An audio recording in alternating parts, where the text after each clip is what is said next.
L'essai que je veux faire, c'est d'imaginer que je suis en train de parler avec une autre personne, que derrière une porte que je vois pas, il y a une personne, mais que la personne m'entend, puis je l'entends. Puis que je peux parler avec, puis que je veux la rejoindre, je veux communiquer avec, donc je vais aller toucher une place qu'elle peut communiquer avec moi. La solitude, c'est quelque chose qui touche beaucoup de personnes. Puis il y a des personnes qui présentement sont dans leur maison. Ils peuvent être devant TV, ils peuvent être en train de lire un livre, ils peuvent être en train même de cuisiner quelque chose, ils peuvent être en train de bricoler, ils peuvent être en train de peindre. Mais ces personnes-là, si on oublie les actions que je viens de nommer, ils vivent aussi. Ils vivent sur une période de 24 heures, ils en dorment une partie. Il y en a qui ont des activités, il y en a qui n'en ont pas. Il y a des fois des personnes, c'est cette personne-là que j'imagine qui est de l'autre côté, que j'essaie de communiquer avec, qui est tout seul. Puis elle est dans son monde, puis elle cherche une façon d'éliminer le temps, une façon comme de construire avec un espace, une distance entre un moment où il y a quelque chose et un autre moment où il n'y a rien. Et puis de le remplir, que ce soit à l'intérieur de ses pensées, que ce soit... C'est pas facile ce que je fais là, parce que si j'avais vraiment une personne devant moi, je suis sûr que je pourrais parler avec. Je suis sûr que juste en la regardant, je pourrais sentir ce qu'elle ressent. Puis en rentrant tranquillement avec un sujet, le sujet c'est tout simplement, on est des êtres humains. On ressent toute la même chose, puis depuis qu'on est né, on fait à peu près tout le même travail. C'est qu'on se débat pour vivre. On se débat pour essayer de tirer le meilleur d'une vie que parfois on comprend parce qu'elle est facile à vivre. Puis il y a d'autres fois qu'on ne comprend pas pantoute parce que c'est comme... Il se passe tellement des choses qui ne sont pas nécessairement avec le mot plaisant avec, mais plutôt avec le mot...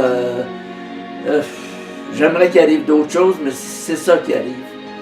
Je pense que le meilleur exemple pour expliquer ce que je veux dire, c'est les personnes qui se blessent, les personnes qui ont une maladie, qui sont obligées de faire un changement radical. Ceux-là, ils n'ont pas le choix. Quand tu leur parles de leur bobo, ils comprennent. On peut échanger là-dessus, puis c'est clair, c'est net, c'est précis. C'est vraiment tout imprégné en dedans. Mais quand on parle de solitude, c'est plus dur, parce que la solitude, elle peut venir de bien des choses. Elle peut venir des fois de... Il y a des personnes qui sont plus chanceuses que d'autres, exemple, pour rencontrer du monde. Donc, ils vont se retrouver avec beaucoup de monde. Ils ont un côté social naturel. Il y a d'autres personnes qui sont plus solitaires. Eux autres, c'est comme juste plus compliqué de communiquer. Juste plus compliqué là, d'arriver puis de se mettre au diapason. Puis, pour le faire, je pense qu'encore là, je vais trouver un autre chemin pour m'y rendre. Supposons qu'on veut rencontrer, on va l'appeler l'âme sœur. OK?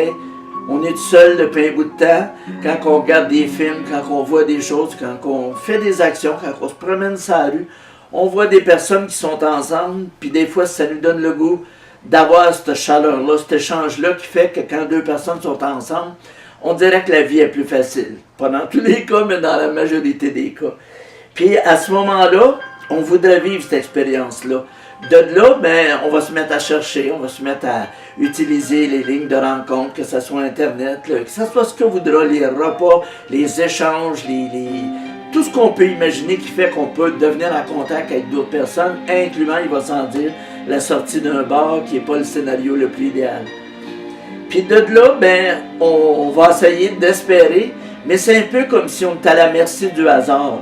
Puis oui, le hasard peut être gentil, même avec Internet, tu peux rencontrer la personne la plus idéale de la Terre.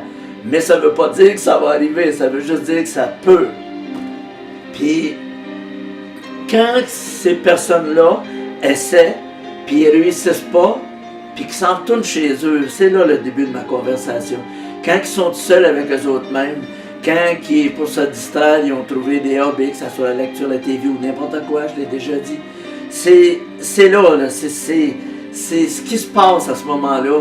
C'est comme si je voudrais aller prendre la main de ces personnes-là, puis jaser avec, puis échanger avec, puis construire quelque chose qui fait qu'il y a comme une forme d'encouragement à traverser ce bout-là, à trouver des solutions pour remédier à ce bout-là. pas des affaires miracles, puis de dire, non, non, juste à aider, à développer comme une dynamique. On parle des fois de coach de vie pour le travail. Tu sais, ceux qui ont des business, ils vont utiliser un coach de vie, ça fait motiver. Yeah, on réussit, là, tu sais.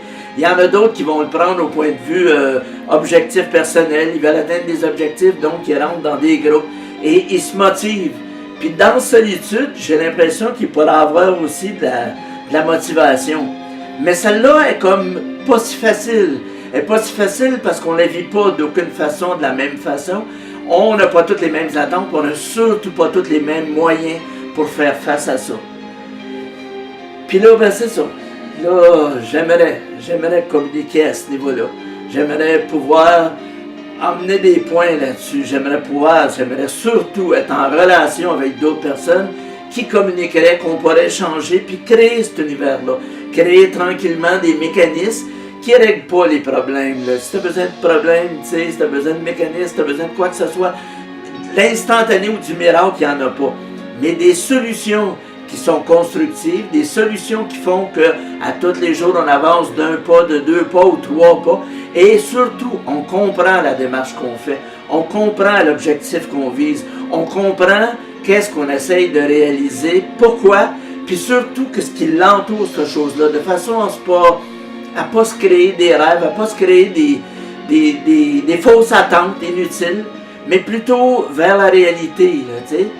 Si toi, tu as mal au ventre, des fois, l'autre en face de toi a mal au ventre. Si tu as des parties de ton cerveau qui, des fois, ils ne tournent pas à la vitesse que tu voudrais ou ils n'ont pas toutes les réponses à ce que tu voudrais, l'autre en face de toi, c'est la même chose.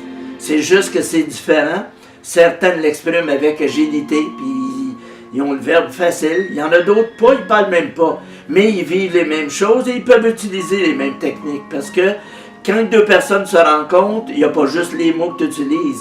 Il y a des fois, je dirais, la senteur, il y a ce que tu dégages, il y a le calme de la personne, la douceur de la personne, là, tu sais. La beauté, mais dans le sens autre que la beauté physique. Et je pense que je vais revenir sur ce sujet-là parce qu'il y en a long à dire, c'est un coin qui est intéressant et on est beaucoup de personnes à pouvoir discuter, parler, argumenter, commenter et apporter quelque chose là-dedans, apporter de la nourriture de façon à ce que les gens, tout en apportant la nourriture, puissent évoluer dedans et même trouver leur chemin ou même trouver l'âme sœur dans ce cheminement-là. Bye!